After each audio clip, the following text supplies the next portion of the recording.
lightning talk, we have Mr. Chandan Kumar. Chandan Kumar is an open source enthusiast contributing to various open source projects through Hindi localization. He has added Magahi Locale and working with the dream of Magahi Computer. Currently, he's doing GSOC 2013 under KDE Community and an intern with Red Hat.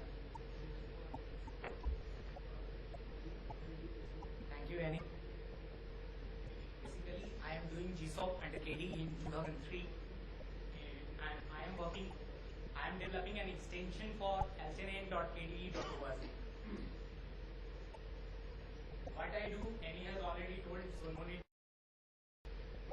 And what does lcnn.kde.org website actually do? KDE provides a desktop environment for all the desktops and the PCs. And the ltnn.kde. This site basically maintains two modules of the KDE. One is applications part, another is documentation parts. The application parts consist of the translations of GUI, and the documentation parts contains the help guide of all the applications available in KDE. And there is another section that is Wiki, which contains all the translations of Wiki projects hosted on different KDE sites. Basically, this site provides a platform for the KDE translators, doc writers, and everybody working on the internationalization, localization, and documentation of the KDE. Currently, this site provides basically 5 features: website interface for the translators, project maintainers, and the site admins. There is a statistics for all the localization teams, checks, dictionary, and docs. I am going to explain each of them one by one. First, website interface provides a single login system for translators, language maintainers, and site admin. Right now, if you have to join KDE localization team, firstly you have to write a mail to the language community there.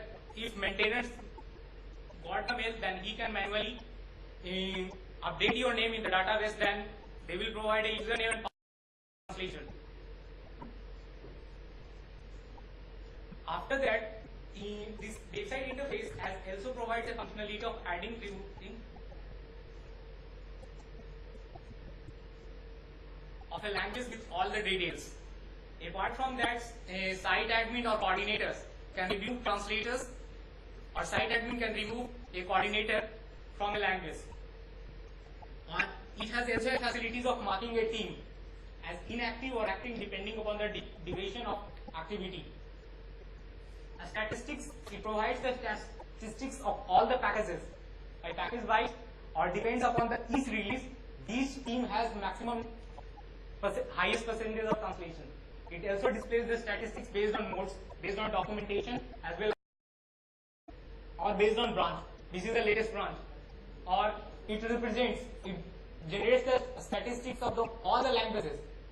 Currently, KDE has 108 languages, and in global status, it will show all the applications, all the languages in a single page. Another is partial translation. It will show all the list, how many files are translated, untranslated, and fuzzy, and which other translation parts need to be improved. Another is check. When we upload translations to HBN or SBN, it passes through a check.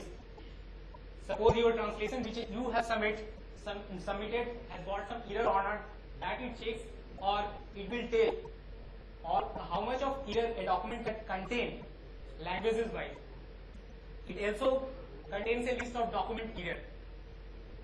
Another is dictionary, under which it provides 3 facilities: search translation strings for existing language, based on your language selection, as well as your file selection, and along with your package selections. You can also compare translations of 2 languages. And what does a word in different languages it means, it can also provide facilities. Apart from that, there is a section called docs, in which you find the translatable code documents, common mistakes made by translators, semantic translation, how you can build your system on I-18 in crazy checking, writing documentation, localization guide, and it tells about a tool, very popular tool for offline translation that is known as Localize, and how you can build LTN modules and how you can get started with translation. Apart from these are the previous changes that still exist in the site, but in the recent months, it comes with a new feature that is known as LTMT. What does LTMT stand for?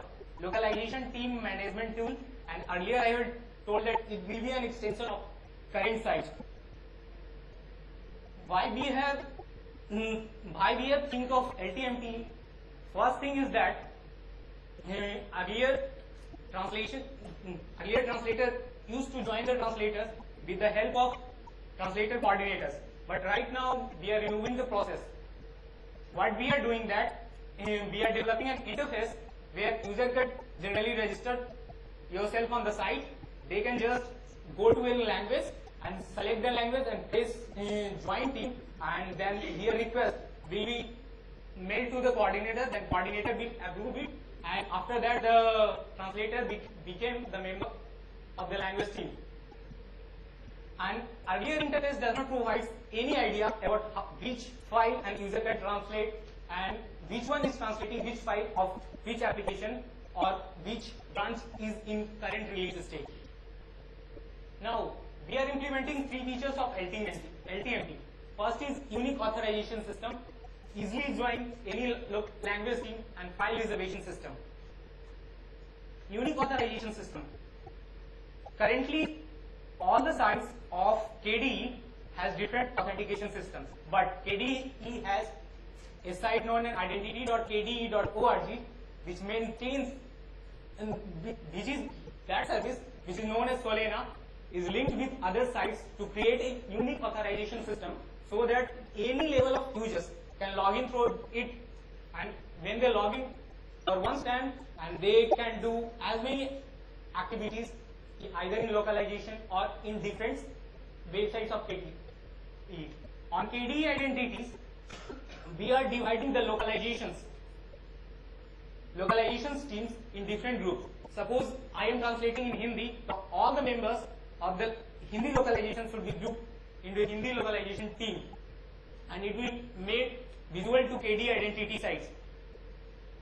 After that, easily join language team that I have earlier told that after logging through identity, the user will be encountered through a join team button where he can press and join any team in which he is not a part of it.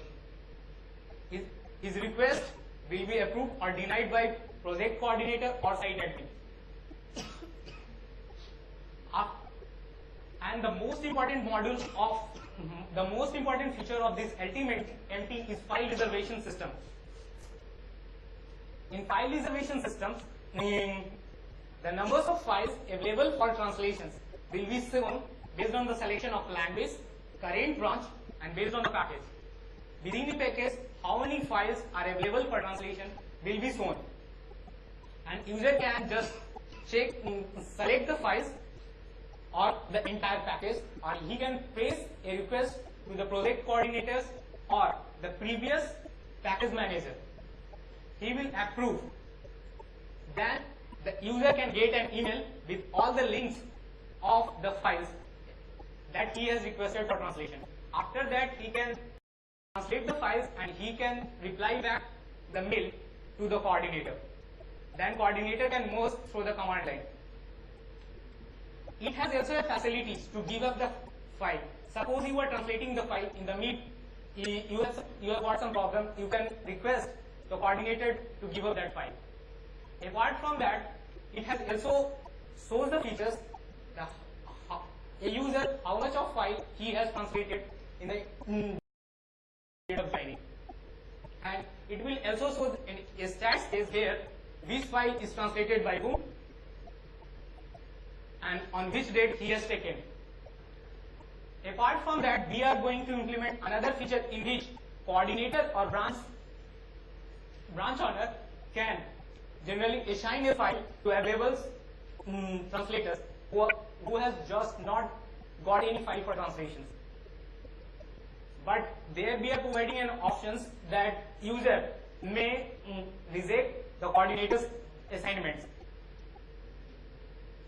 These are the things which are coming in the next release, that is after GSOC. And apart from that, you will get the notifications of the current release. That is the things which are coming. Thank you.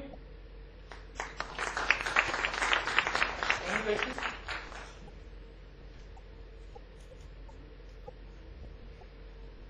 Thank you. Thank you, Chandan, and all the best for your GSOC project.